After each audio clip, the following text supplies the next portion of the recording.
दोस्तों शुरू करते हैं एक्सरसाइज 5.2। क्वेश्चन नंबर 1 है, how would you rewrite Euclid's fifth postulate so that it would be easier to understand. आप यूक्लिड के फिफ्थ पोस्टुलेट को कैसे आसानी से लिख सकते हैं ताकि इसको और अच्छे से समझा जा सके। देखिए, फिफ्थ पोस्टुलेट में ये बताया गया था, बुक से पढ़ते हैं पहले फिफ्थ पोस्टुलेट को, फिर आप समझेंगे ज़्यादा बेहतर। If a straight line falling on two straight lines makes the interior angles on the same side of it taken together less than two right angles, then the two straight lines, if produced indefinitely, meet on that side on which the sum of angles is less than two right angles. ये मैं आपको इसकी first video में भी समझा चुका हूँ इस फिफ्थ पोस्टुलेट को। इसमें यह कहता है कि अगर कोई दो सीधी लाइनें हैं और उनके ऊपर एक सीधी लाइन पड़ रही है ऊपर से, तो जो इंटीरियर एंगल्स बन रहे हैं ना, जिस तरफ के इंटीरियर एंगल्स का सम टू राइट एंगल्स यानी कि 180 डिग्री से कम होता है, वो आगे बढ़ाने पर वो लाइनें आपस में कहीं ना कहीं जाके टकरा जाएंगी। ये है फिफ्थ पोस्टुलेट। इसी को इजी लैंग्वेज में कैसे लिख सकते हैं?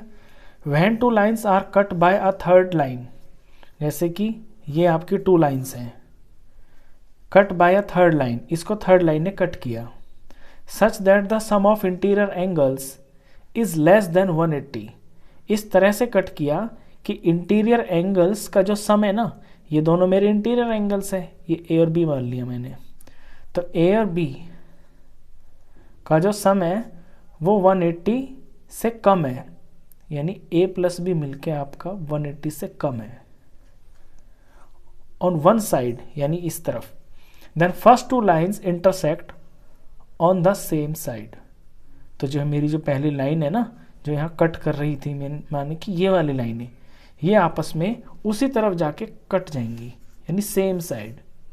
जिस तरफ मेरे ये एंगल्स प्लस होके 180 से कम आए, ये वाली जो दोनों लाइनें ये आपस में इसी तरफ जाके कहीं पे कट जाएंगी। ये है फिफ्थ पोस्टुलेट। इसको इस तरह से आसान लैंग्वेज में लिख सकते हैं आप। चलिए, ये तो हो गया। क्वेश्चन नंबर 2 है, वो भी आपका इसी पोस्टुलेट के ऊपर बेस्ड है। ये काफ़ी इंपॉर्टेंट है पोस्टुलेट, इसी से रिलेटेड क्वेश्चन ज़्यादा आते हैं आपके। चलिए, क्वेश्चन 2 में कहता है, does Euclid's fifth postulate imply the existence of parallel lines, कि यूक्लिड का जो फिफ्थ पोस्टुलेट है वो पैरेलल लाइन होने का आपको इम्प्लाई करता है क्या? वो उससे पता चलता है कि कहीं पे पैरेलल लाइंस भी होती हैं। तो देखिए, फिफ्थ पोस्टुलेट क्या है, अभी अभी बताया ना मैंने आपको कि कोई दो लाइनें और उनको कोई तीसरी लाइन काट रही हो, और जिस तरफ एंगल्स 180 से कम बन रहे हो इंटीरियर एंगल्स, वो आगे जाके कहीं पे मिल जाती हैं। ये है फिफ्थ पोस्टुलेट। अब इसी फिफ्थ पोस्टुलेट से हम ये प्रूफ करेंगे कि पैरेलल लाइंस एक्चुअल में एग्जिस्ट करती हैं। वो कैसे करेंगे? देखिए, अकॉर्डिंग टू फिफ्थ पोस्टुलेट, यहाँ से सॉल्यूशन है। अकॉर्डिंग टू फिफ्थ पोस्टुलेट, मैं एक फिगर बनाता हूँ आपको समझाने के लिए। ये मैंने फिगर बनाई, ये इसका नाम मैंने ए दे दिया, इसका नाम मैंने बी रख दिया, इसका नाम मैंने सी रख दिया एंगल का, इस तरफ वाले का नाम मैंने डी रख दिया। अभी मेरी दो लाइनें हैं, इनको मेरी तीसरी लाइन काट रही है। अच्छा, अकॉर्डिंग टू फिफ्थ पोस्टुलेट कि ये जो ए प्लस बी है, अगर ये आपके 180 से कम है, यानी ए प्लस बी अगर लेस है 180 डिग्री से, then the line meet on right side, क्योंकि ये राइट की तरफ है ना, राइट की तरफ वाले इंटीरियर एंगल्स का जो सम है वो 180 से कम है, तो ये कहीं पे इधर जाके आपका मिल जाएंगी ऐसे। तो लिखेंगे then the lines meet on left side, क्योंकि लेफ्ट साइड के जो दोनों एंगल है वो 180 से कम बैठते हैं। इफ, लेकिन अगर मैं कोई एक पेयर और बनाता हूं, मान लीजिए ये मेरी दो लाइंस हैं, ये मैंने एक थर्ड लाइन बना दी, यहां पे मैंने P लिख दिया, यहां पे मैंने एंगल Q लिख दिया। अब P और Q, ये PQ हो गए, इधर भी मैं लिख देता हूं R और S, दो एंगल इधर लिख दिए मैंने। अगर P और Q दोनों मिलके 180 के बराबर हो जाते हैं और एंगल R और एंगल S, ये R और S हैं, मैंने छोटे में लिख लेता हूं, ये मैंने वैल्यू लिखी है एंगल की, R और S, ये भी दोनों मिलके 180 के हो जाते हैं। तो फिर ये लाइनें कहाँ मिलेंगी? देखिए ये पेयर भी आपका 180 से कम नहीं बैठ रहा, 180 के बराबर है, 180 से कम नहीं है, इसका मतलब है कि ये कहीं भी आगे जाके नहीं मिलेंगी। और ये भी आपका 180 से कम नहीं है, यानी कि ये भी आपकी कहीं नहीं मिलेंगी। तो फिर होगा क्या? होगा ये कि ये कभी भी नहीं मिलेंगी, कभी भी नहीं मिलेंगी, तो यानी का मतलब कि ये पैरेलल लाइंस है।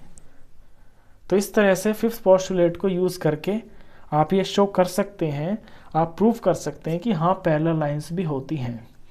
अच्छा, फर्स्ट में ना मैंने एक चीज़ मिस कर दी कि जैसे यहाँ पे A प्लस बी को छोटा दिखाया है ना 180 से, यहाँ पे C और D को भी आप दिखा दीजिए 180 से बड़ा। वो क्यों होगा ये भी बताता हूँ। तो C प्लस D ये बड़ा होगा आपका 180 से।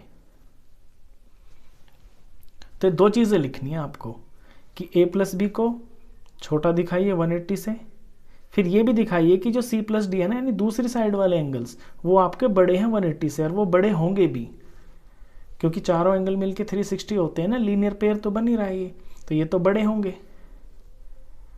तो तब ऐसा होता है तो वो वाली साइड मिल जाएंगे जिस तरफ आपके छोटे हैं, यानी कि इस तरफ।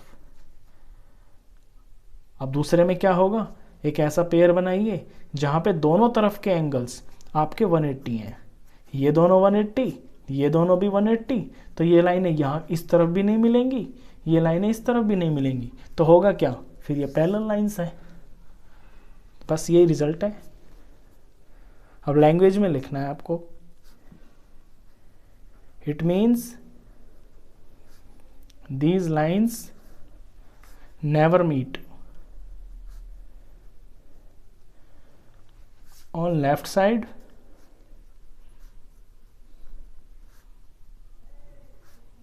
nor meet on right side।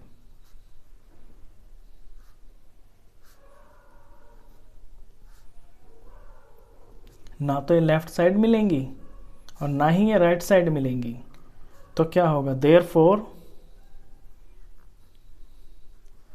the lines are parallel।